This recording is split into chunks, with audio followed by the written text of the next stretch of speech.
Now, question, what do British parliamentarians most frequently associate with the term evangelicals? Answer, evangelicals are opposed to the use of condoms. I'm afraid that doesn't say much for our MPs and peers, but is such a mistaken impression shared by the general public? Some evangelicals fear that the term evangelical has now almost universally negative connotations. As a result, some leading American evangelicals prefer to call themselves biblical or creedal Christians, and the preacher Tony Campolo now describes himself as a red-letter Christian. In a report for the Cambridge Jubilee Centre, Dr. Christopher Watkin has explored what must be done if the term evangelical is to be rescued. He joins me now. Good morning. Good morning. Well, could I ask you about the what you would consider to be evangelical? Can you give us a quick definition of what you think people should understand by the term? Well, the word evangelical comes from the Greek for good news. So, at their core, evangelicals are good news people. The good news about Jesus, that he didn't come to be served by us, but he came to serve us in ministering to our physical needs and in ultimately dying to meet our fundamental spiritual need for peace with God. But surely all Christians would say that. Doesn't it have more to do with the fact that you give primacy to the Bible and that you believe also that there has to be a direct personal relationship between people and Jesus? Both of those things are fundamental to evangelical understanding of the Christian faith, but I think the heart of it has to remain the person of Jesus. But if that's the case, what did your research discover? What's this nature of this and extent of this misunderstanding? It was quite surprising what we found. You've already mentioned the example of British parliamentarians most frequently associating evangelicals with an opposition to condoms.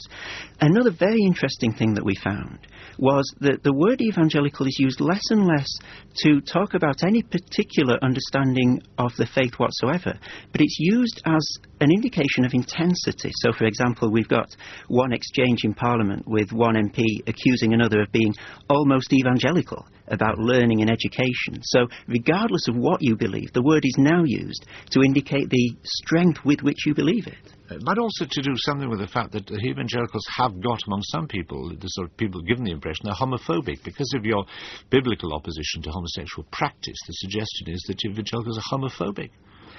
Well, you know, that's not the big issue for a lot of grassroots evangelicals that a lot of people think it is. And I suppose it's natural that the press would find stories like that interesting, but it can be a little frustrating for evangelicals when that's always the association that's made by people, because there's a great good news story to tell about evangelicals, how they're active up and down the country in working in mothers and toddlers groups or in pensioners' drop-ins, the great evangelical tradition of charitable work, setting up charities like Oxfam and Help the Aged, Bernardo's and the Jubilee Centre in Cambridge.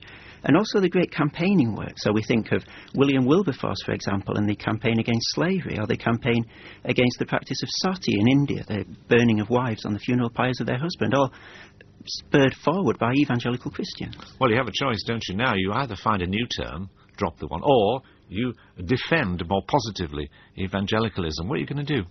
I don't think it's a question just of defending it. I think it's a question of telling the great positive story about evangelicals that there is to tell. And also finding fresh ways of communicating ageless truths so that people can see their relevance today. I remember Benjamin Disraeli in the House of Commons in 1851 said, "Justice is truth in action."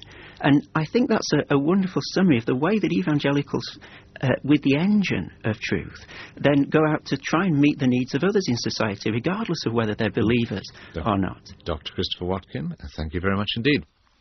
Now, do you remember Lindo Mann?